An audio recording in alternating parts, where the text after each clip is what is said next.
आइए 10th में अब तक आपने सीखा है कि अवतल दर्पण से प्रतिबिंब कैसे बनता है। अब सीखते हैं उत्तल दर्पण से कैसे प्रतिबिंब बनता है।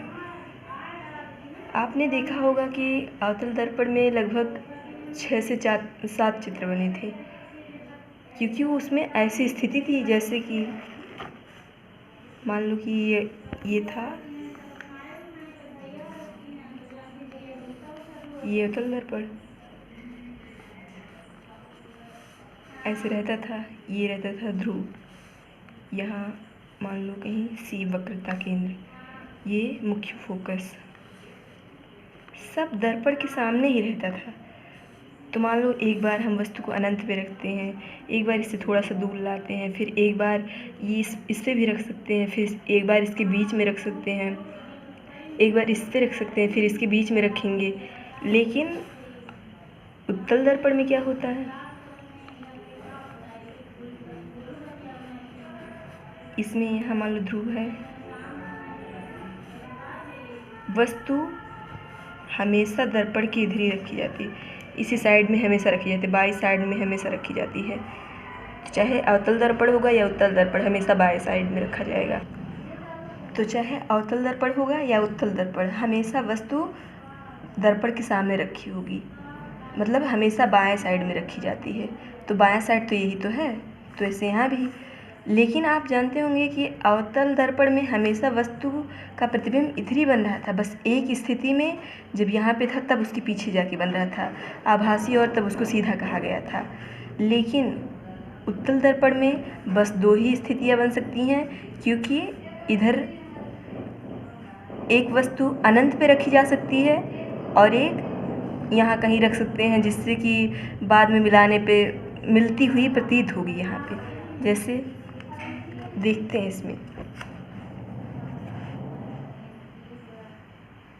पहला, अगर कोई वस्तु अनंत पर रखी है, मान लो सबसे पहले बनाते हैं हम,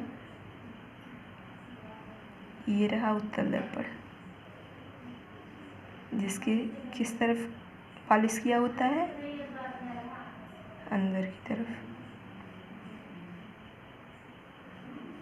ऐसे। तभी तो यहाँ आती है प्रकाश किरण, उसके बाद फिर परावर्तित हो जाती है, फैल जाती है, अपसरित होने का इसमें गुण पाया जाता है। अब कोई वस्तु अगर अनंत पर रखी है, मान लो ये रहा P, यहाँ से अनंत पे कोई वस्तु रखी है A B अनंत पर,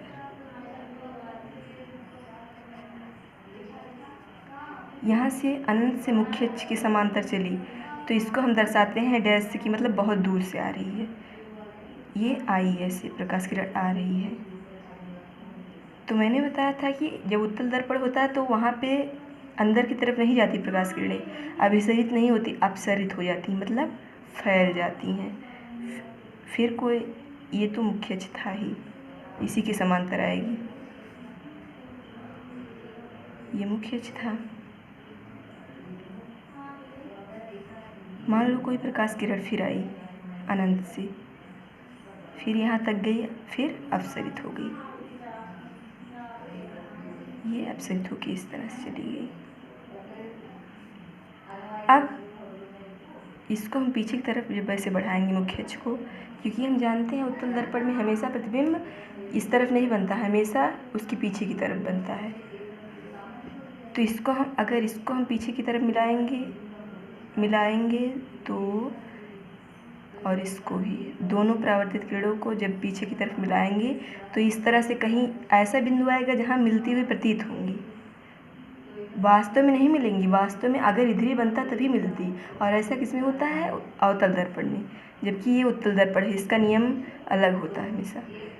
तो ये हो गया मुख्य फोकस।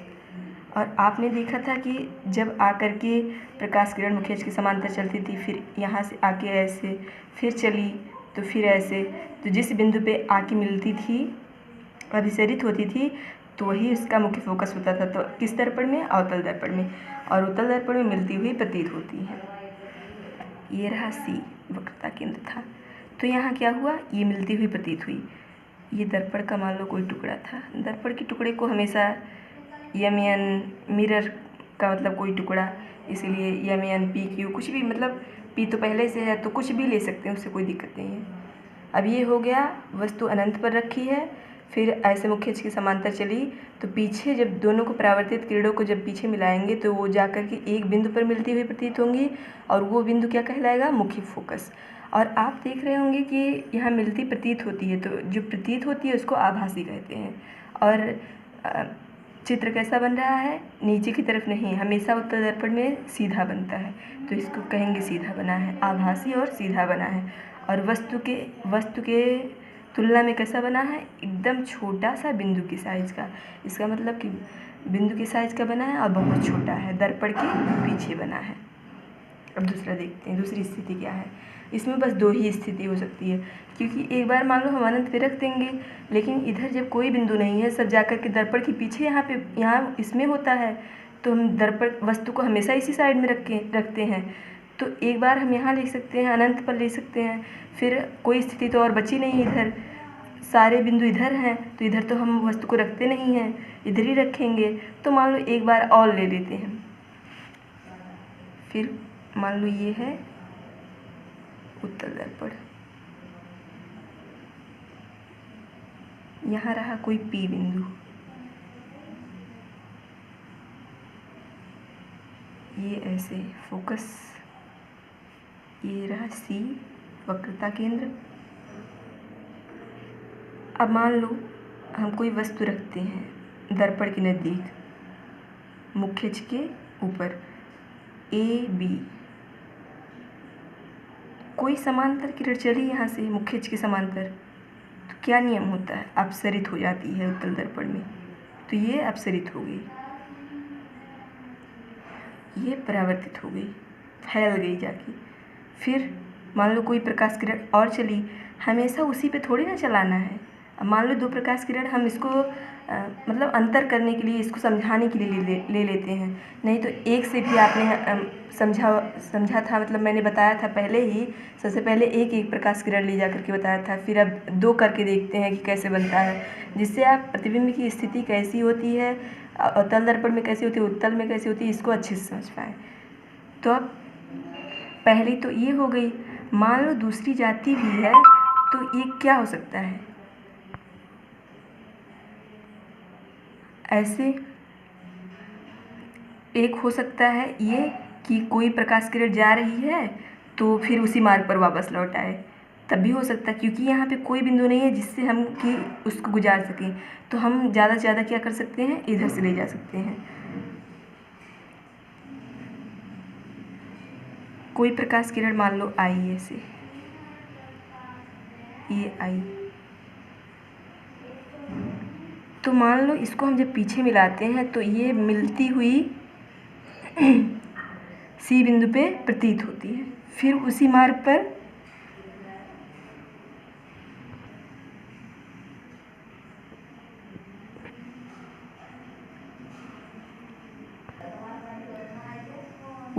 पर फिर परावर्तित होती प्रतीत होगी। मैंने आपको बताया था कि अगर कोई किरण वक्रता केंद्र से होके जाती है तो पुनः वो उसी मार्ग पर वापस लौट जाती है, तो यहाँ पे क्या उसी नियम का पालन हो रहा है। तब क्या हो गया? फिर मान लो हम इसको हम पीछे की तरफ मिलाते हैं, ये कहाँ से जाएगी? यहाँ से जाती प्रतीत होगी। इसको सही से स्केल से बनाइएगा, और हाँ साथ में नोट्स बनाते चलिएगा, इसीलिए कि ये सब इतना सारा मेहनत करना पड़ रहा है, नहीं तो क्या ज़रूरत थी, ऐसे ही समझाया जाता। आपके लिए सब किया जा रहा है तो कम से कम आप भी साथ में करिए। तो चलिए देखते हैं। तो ये कटान बिंदु हुई, इसी को हम यहाँ से ऐसे मुख्य से मिला देते हैं, लंब डाल देते हैं, अभिलंब डाल देते हैं, तो ये क्या बन गया? ऊपर की तरफ बना। मान लो A' B'। वस्तु हमने कितना बड़ा लिया था, प्रतिबिंब कैसा बना? एकदम छोटा सा, तो ये हो गया ऐसे। तो क्या होगा? कोई वस्तु रखा है उत्तल दर्पण के सामने, हमेशा वस्तु को किस साइड रखते हैं? बाईं तरफ।